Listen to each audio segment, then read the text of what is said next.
कहते हैं हर रात कुछ ऐसा होता है जिसे दिन की रोशनी नहीं समझ सकती, पर जब फोन बजे और कोई आवाज कहे उठो चलो मेरे साथ, तो क्या आप मना कर सकोगे?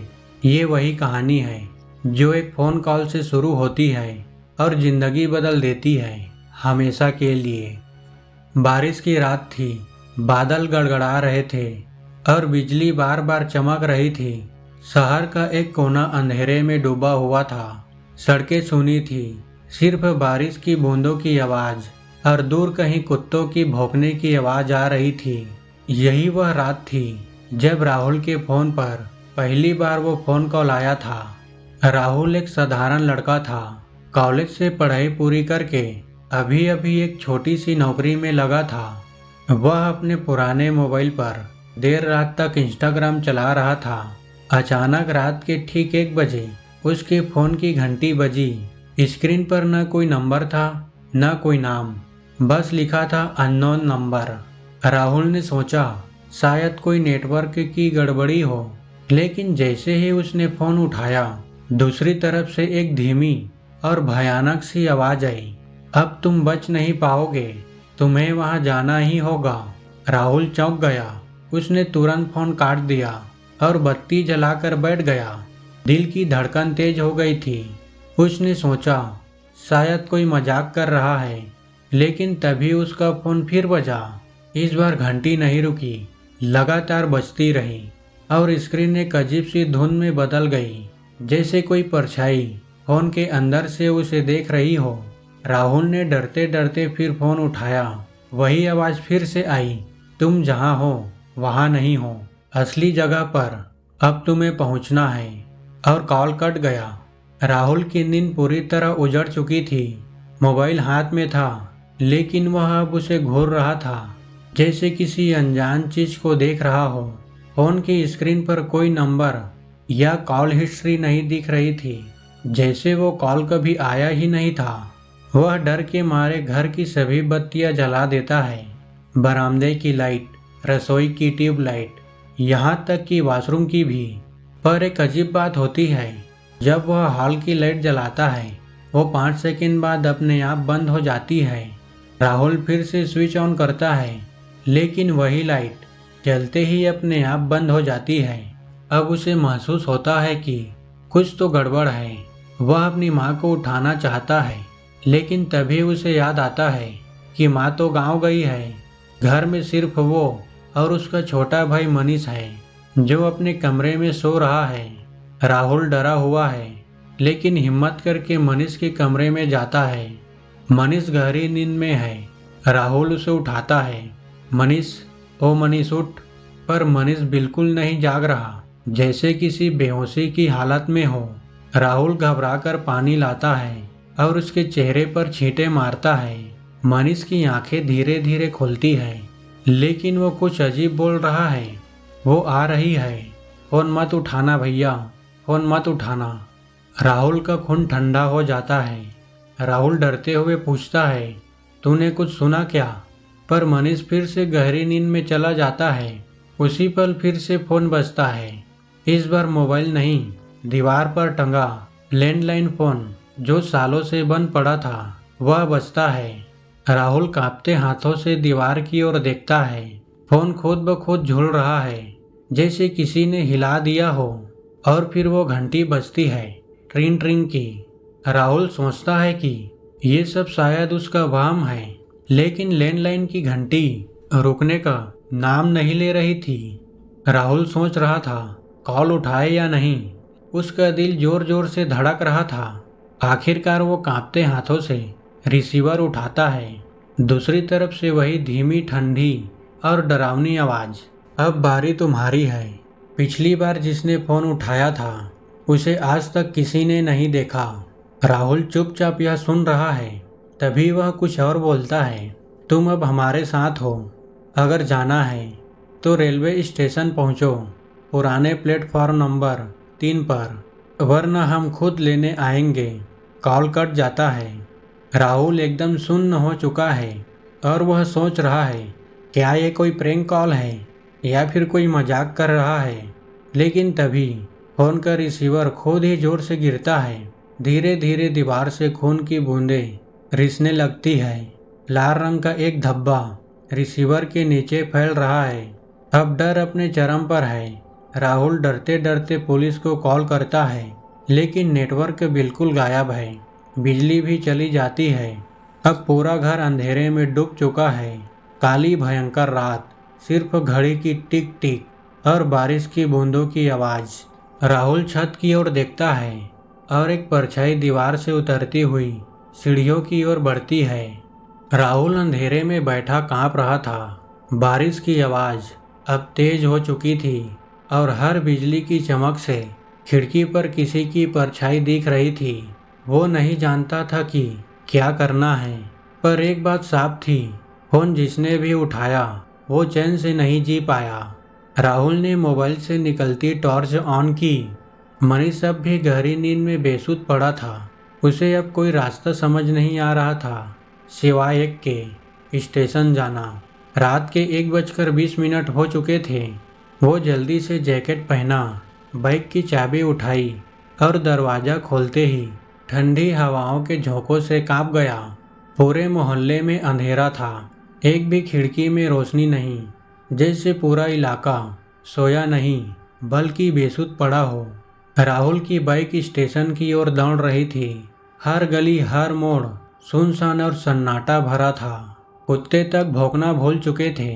हर मोड़ पर उसे लग रहा था कि कोई उसके पीछे पीछे आ रहा है, लेकिन पीछे मुड़ने पर सिर्फ धुंध और सन्नाटा था। जैसे ही वह स्टेशन पहुंचा, एक अजीब बात हुई। स्टेशन पर लगी सारी बत्तियां जल रही थी, लेकिन कोई आदमी नहीं था। कोई चौकीदार, कोई गार्ड और न ही कोई यात्री। कोई नहीं, बिल्कुल सन्नाटा। सिर्फ प्लेटफॉर्म नंबर 3 की ओर से आती सीटी की आवाज। राहुल जैसे ही प्लेटफॉर्म नंबर 3 पर पहुंचा, वहां की हालत एकदम पुरानी और टूटी हुई थी। जैसे सालों से कोई ट्रेन वहां नहीं आई। लेकिन एक पुराना बोर्ड झूल रहा था। उस पर लिखा था, यहाँ अंतिम ट्रेन 1997 में आई थी, जब 17 लोग गायब हो चुके थे और कोई वापस नहीं आया। राहुल की सांसें रुक गई। उसी वक्त उसी प्लेटफॉर्म पर ट्रेन की सीटी गूंजी। हवा तेज हुई, धुंध और भी बढ़ गई और एक पुरानी जंग खाई काली ट्रेन प्लेटफॉर्म पर धीरे धीरे आकर रुकी। दरवाजा अपने आप खुला, लेकिन उसमें कोई नहीं था। राहुल डरते हुए उस ट्रेन की ओर बढ़ा और तभी पीछे से एक हाथ उसके कंधे पर पड़ा। वो चौंक कर पीछे मुड़ा। एक पुलिस वाला खड़ा था। चेहरा नहीं दिख रहा था, बस टोपी नीचे झुकी थी। वो बोला, तुम अब इस कॉल के मालिक हो। एक और फोन बजेगा और फिर तुम चुनोगे अगला शिकार। राहुल चीखना चाहता था, लेकिन आवाज नहीं निकली। वो ट्रेन की ओर देखा। अब वहाँ बहुत सारे लोग खड़े थे। उनके चेहरे नहीं थे, सिर्फ काली आंखें और सूनी शक्लें। अचानक राहुल की जेब में रखा फोन अपने आप बजने लगा। स्क्रीन ब्लैक थी, लेकिन एक आवाज़ आई, अब तुम्हारी बारी है कॉल करने की, वरना ये ट्रेन तुम्हें कभी लौटने नहीं देगी। राहुल अब स्टेशन पर अकेला नहीं था। वो उस दुनिया में चला गया था जहाँ रात का फोन सुनने वाले वापस नहीं आते। अंधेरी तूफानी बारिश वाली रात थी। मुंबई के नाला सोपारा इलाके में रहने वाला किशन रात के 2 बजे अचानक उठ बैठा। उसके पुराने कीपैड फोन पर घंटी बज रही थी। हैरानी की बात यह थी कि वो फोन उसने 6 महीने पहले बंद कर रखा था। उसमें न सिम थी न बैटरी, लेकिन कॉल आ रहा था। किशन घबरा गया। उसने फोन उठाया। दूसरी तरफ से एक जानी पहचानी मगर डरावनी आवाज आई, अब तुम्हारी बारी है, आ जाओ। और फोन कट गया। किशन का बदन कांप गया। उसने तुरंत फोन फेंक दिया, लेकिन तभी खिड़की के पास रखे आईने में उसे एक परछाई दिखी। वो खुद को देख रहा था, मगर उसका चेहरा उल्टा था और मुस्कुरा रहा था। किशन एक टेक्नीशियन था, मोबाइल और टीवी की मरम्मत करता था। उसे ऐसे तर्कहीन चीज़ों पर यकीन नहीं था, लेकिन उस रात के बाद उसके साथ अजीब अजीब घटनाएं होने लगी। उसका टीवी बिना बिजली के चालू हो जाता, दीवार पर कोई खोरच खोरच कर लिखता, तू अगला है। उसके कॉल लॉग में एक ही नंबर बार बार दिखता, 00006660001। लेकिन ये अजीब बात है, जब राहुल को फोन कॉल आता था तो उसके में अननोन नंबर लिखा आता था। वो नंबर न सेव हो सकता था न ब्लॉक। जब उसने अपने दोस्तों को सब बताया, दोस्त ने उसे एक पुराना YouTube वीडियो दिखाया जिसमें जांजगीर चांपा के एक लड़के राहुल की कहानी थी, जो एक फ़ोन कॉल के बाद गायब हो गया था, लेकिन उसके मोबाइल में अननोन नंबर का कॉल आता था। किशन के रोंगटे खड़े हो गए। राहुल, उसने यह नाम लेकर बुदबुदाया। कुछ दिनों बाद फ़ोन फिर बजा, लेकिन अब स्क्रीन पर राहुल की तस्वीर थी, वही लड़का जिसकी कहानी उसने कुछ दिनों पहले सुनी थी। वो मुस्कुरा रहा था और बोल रहा था, तुम बच नहीं सकते किशन, अब तुम्हें भी और किसी को कॉल करना होगा। किशन ने डर के मारे फोन दीवार पर दे मारा, लेकिन फोन टूटा नहीं बल्कि गायब हो गया। अगली सुबह किशन कहीं नहीं मिला।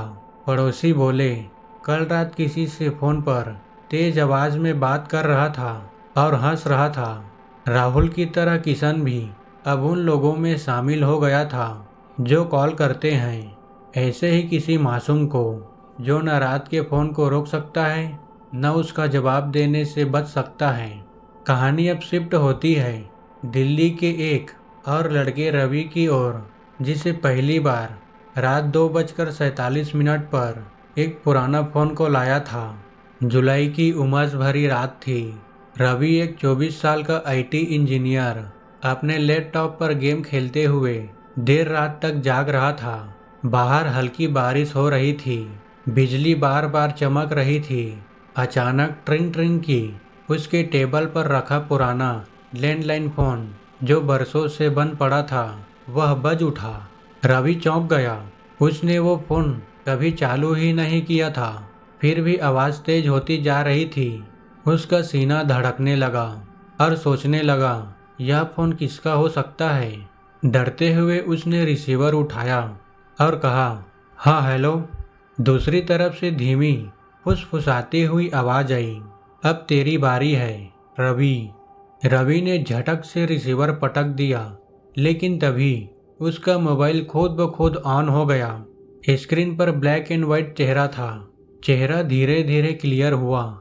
यह चेहरा राहुल का था। फिर अचानक किशन का चेहरा भी दिखने लगा। दोनों मुस्कुरा रहे थे। अगले कुछ दिनों में रवि के साथ अजीब अजीब चीजें होने लगी। उसकी अलमारी हर रात खुद से खुल जाती थी। शीशे पर किसी ने उंगलियों से लिखा था, अब तो भी कॉल करेगा। दीवारों से धीमी धीमी कराहने की आवाजें आने लगी। रवि का मानसिक संतुलन बिगड़ने लगा। जब उसने ऑफिस के एक पुराने साथी को यह सब बताया तो उस दोस्त ने कहा, तेरे साथ भी रात का फोन हुआ है। रवि हंस पड़ा, अरे पागल हो क्या, ये सब बकवास है। लेकिन वो हंसी देर तक नहीं टिक पाई, क्योंकि उसी रात उसके लैपटॉप ने खुद ब खुद टाइप करना शुरू किया, अब तुझे किसी और को फोन करना होगा वरना। रात 3 बजे फिर वही लैंडलाइन फोन बज उठा। रवि ने रिसीवर उठाया और सोचने लगा, क्या करूं, किसी को कॉल करूं। दूसरी तरफ से वही फुसफुसाहट आवाज़, अगर तूने किसी और को कॉल नहीं किया तो अगली बार तुझे फ़ोन के अंदर खींच लिया जाएगा। उसकी आंखों के सामने राहुल और किशन के चेहरे एक स्क्रीन पर चमकने लगे। अब उनमें रवि की छवि भी जुड़ने लगी थी। राहुल ने कांपते हाथों से फ़ोन उठाया और एक नंबर में डायल करके कहा, हेलो विजय। विजय उसी बिल्डिंग में रहने वाला मासूम 17 साल का लड़का था। मैंने तुझे रात को फ़ोन करने के लिए बुलाया है, अब तेरा समय शुरू होता है। रवि ने कॉल कर दिया था। वो शिकार से अब शिकारी बन चुका था। हर कॉल करने वाला कभी खुद शिकार था। हर शिकार एक दिन कॉल करेगा और रात का फ़ोन कभी नहीं रुकता और रात का फ़ोन ऐसे ही चलता रहेगा।